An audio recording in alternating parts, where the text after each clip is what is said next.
welcome to another edition of Driver's Side Chat. And this week we are in a 2020 Volkswagen Passat R-Line. So this is on the upper end of the trim line.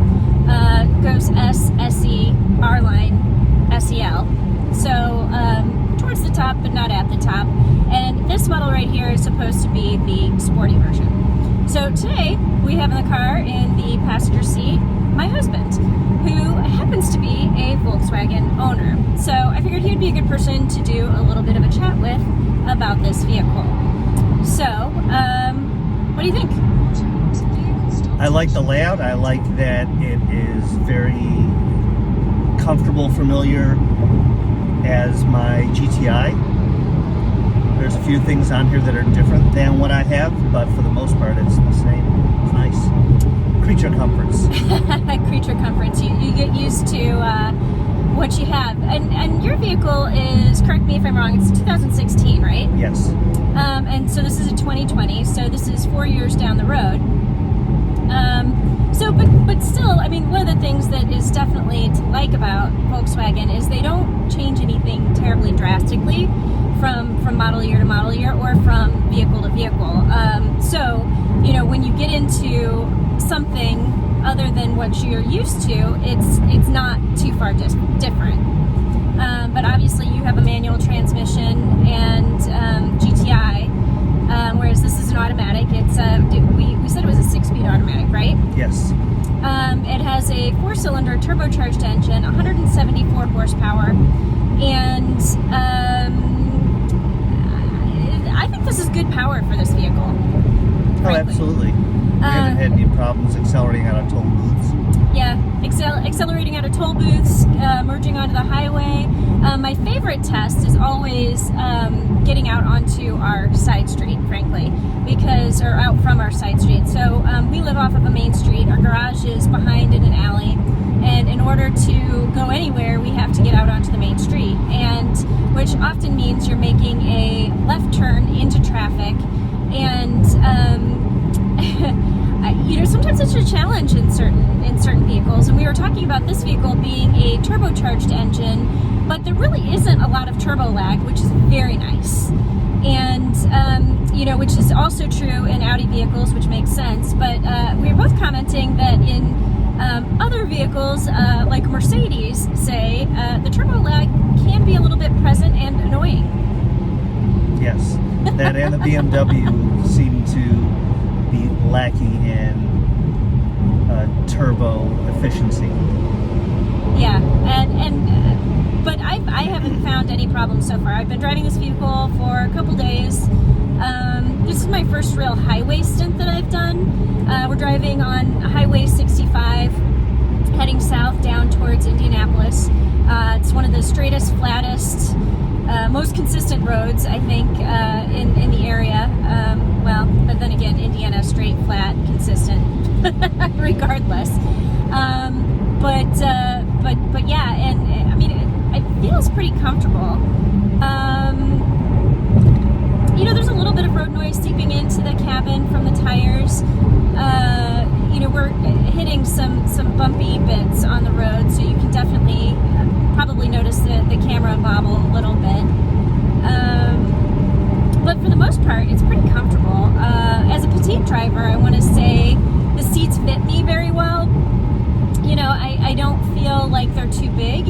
And one of the first things I have to say I noticed is my distance from the steering wheel is really good in this car. So the tilt and telescoping steering wheel works really well. Like, I would say I'm further away from the wheel in this car than I am in most vehicles that I drive. Oh, absolutely. And that, as a petite person thinking about airbag deployment, makes me very comfortable. And like, I'll get into a Ford Mustang, and I'm literally like this on the steering wheel, driving like that, and makes me a little bit nervous and very careful. But I feel really good. I have a great driving position in this vehicle. Seeing out the windows, very clear, right, left, and rear. And you know, I will say the seats are a little bit stiff, but so far that hasn't bothered me. So 185 pounds. I'm 4'11", 5 foot tall. My husband, however, you are 5'8". 5'8", 195. Yeah. So, me times 2. How do you think these seats feel? Seats are comfortable. Not as holding you in as in my GTI, where it's a sporty seat that keeps you in as you're turning and or pretty much anything. But no, seats are comfortable. And you don't think they're too hard? No, not at all. Okay. And he has cloth seats. These are, they're not leather. They're kind of a leatherette material. Leather. I don't know. Every automaker has a different name for what they call it, whether it's like Primatex or leatherette or whatever. But they do have heated seats. So one of the interesting things about this particular vehicle, usually when we get test cars that we're driving, they're completely loaded, top tier, really decked out. But this is actually a pretty basic version of this vehicle, and it doesn't have any options. I had my husband looking at the sticker sheet, and without destination, it's just over $28,000. When you add in the destination price, you're looking at just under $30,000. So this is pretty much a WYSIWYG. It is what it is, and but it doesn't have navigation. It doesn't have cooled seats. It doesn't have the really pretty virtual cockpit that I've seen on some Volkswagen vehicles. But it's a solid vehicle. I mean, I'm not missing anything.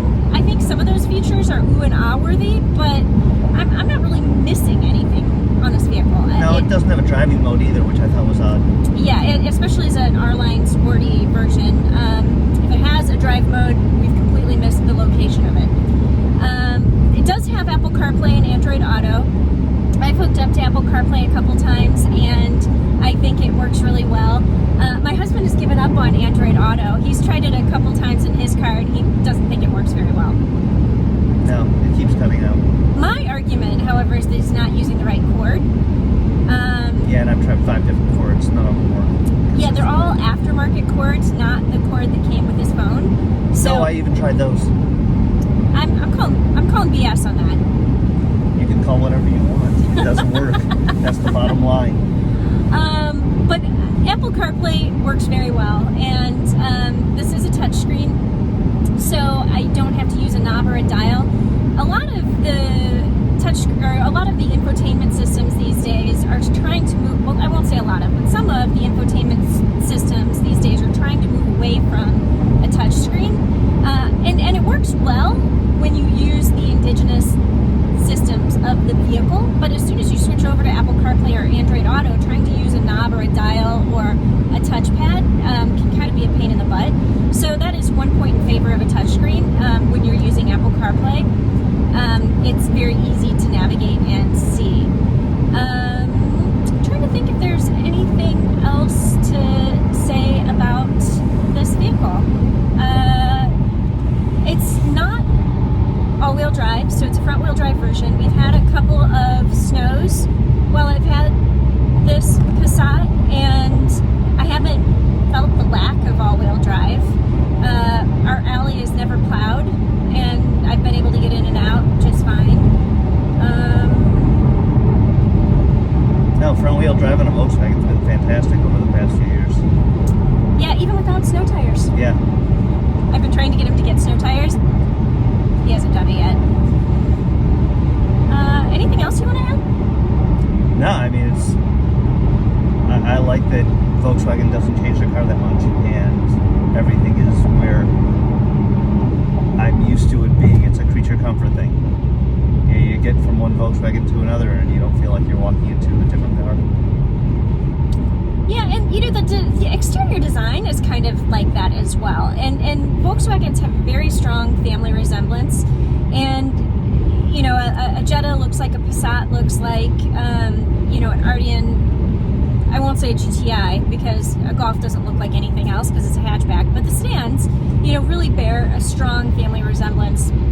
And I would say the design is much more handsome and conservative than like flashy. But again, that means that this vehicle will wear well over time, and it's not going to look dated in a couple of years. I think that there are some automakers out there that are going for flash and sizzle, which is nice for right now, but I wonder what that's going to do in 10 years if the vehicle will still look as nice as it does. All the cabins in the Volkswagens look the same, even from the Golf and the GTI, the Passat, the Jetta, even the old Bugs, even the new Bugs. Yeah. Which is nice, and the SUVs. Yeah. They really do, and they've looked the same for years. I remember many moons ago when I first started writing about cars and had Jetta. That was one of the very first Volkswagens I had, and I had a friend who also had a Jetta. And so I spent a lot of time in a Volkswagen probably about 10 or 15 years ago. And, this is much more of an evolution than a revolution in terms of interior styling and design. So even if you have an older version of the Jetta or the Volkswagen or, Passat or anything like that, the interior is still not going to look crazy different. No, not at all. So overall, if you had to rate this car, what would you give it? Oh, I'm giving it 7 to 8 out of 10. 7 to 8 out of 10.